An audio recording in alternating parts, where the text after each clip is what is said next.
Good day, everyone. Our topic for today is make a podcast about the topic law enforcement code of ethics. Now, as a law enforcement officer, my fundamental duty is to serve mankind. Diba, syempre nga kuhaan tayo, reservist tayo eh. Too often we forgot the enforcement is not just a job for which we are hired as one would hire a laborer. It involves a sworn duty, service, involves dedication and sacrifice of giving of oneself.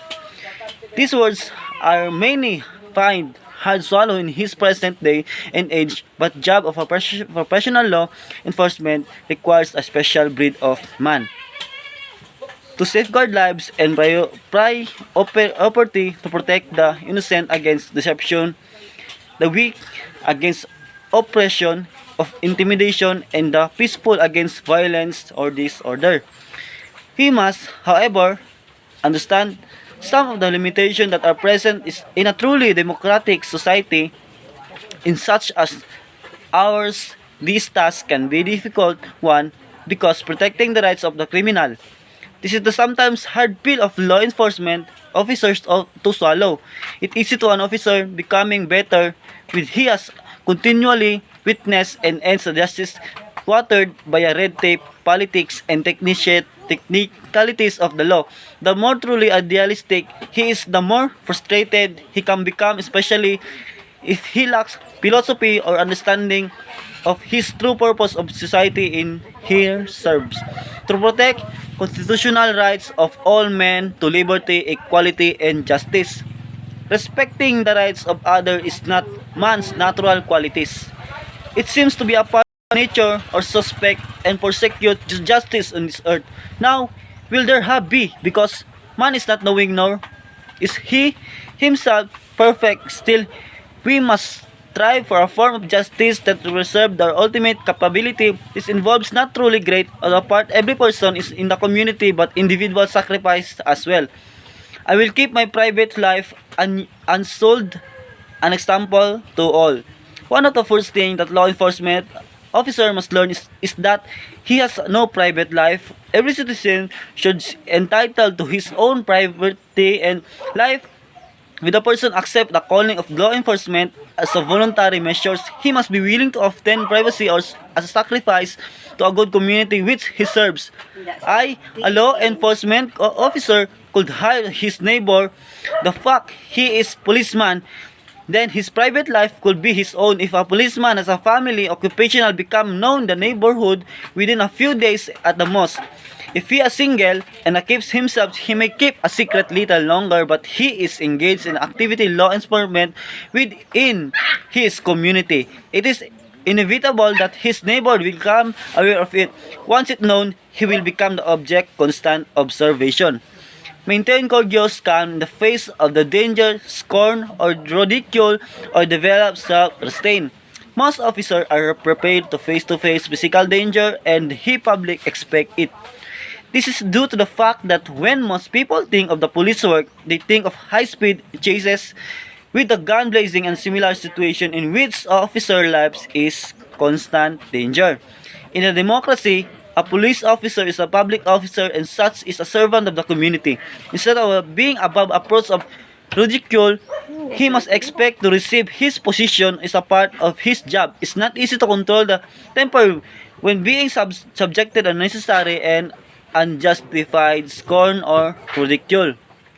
Now, whatever I see or hear, a confidential nature or what is confident to me is my official capacity will be kept secret unless revelation is necessary in the performance of my duty.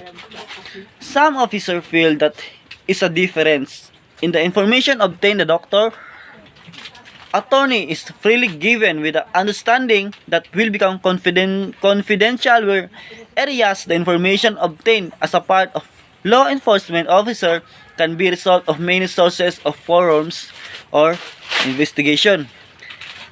I will never permit professional feelings, prejudice, animosities, or friendship to my influence my decision. In quiet difficult to know his desire is strong as some persons to help our friend or to hurt our enemies. Both these are part our human nature. Helping our friends can be very good thing in self, but that involves iniquity in the administration of justice. We are defilling the oath we made to the community in which we serve. In a police work, there are a simple opportunity to both hurt enemies and help friends.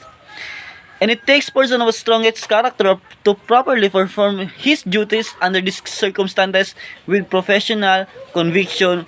This can be impossible. I will never act officiously. One of the fault is the common new officials that they often act officiously. They appear to the public to be unimpressed with their own importance. In a way, this is natural because it is associated with a pride, and a new officer is usually very proud when he first puts on his uniform and badge. With no compromise for a crime, with relentless prosecution or criminals, I will enforce the law courteously and appropriately without fear or favor, malice or will. The term with no compromise for crime means the crime will not be knowing permitted. It doesn't mean that the officer must perform his duties to the letter of the law without taking into consider spirit of law. No one can predict or guarantee the final result of ethical. Only God can do this. Man can make only responsible for his immediate action of his officer does not good job and criminal is released by a court. The blame rests upon him, but upon the courts, the jury, or society itself. It will never employ unnecessary force, violence. At times, this use force in the performance of one's duties in absolutely necessity. There are no escaping it. Extremely difficult to judge exactly or not. The use of force used in a particular situation was necessary or out.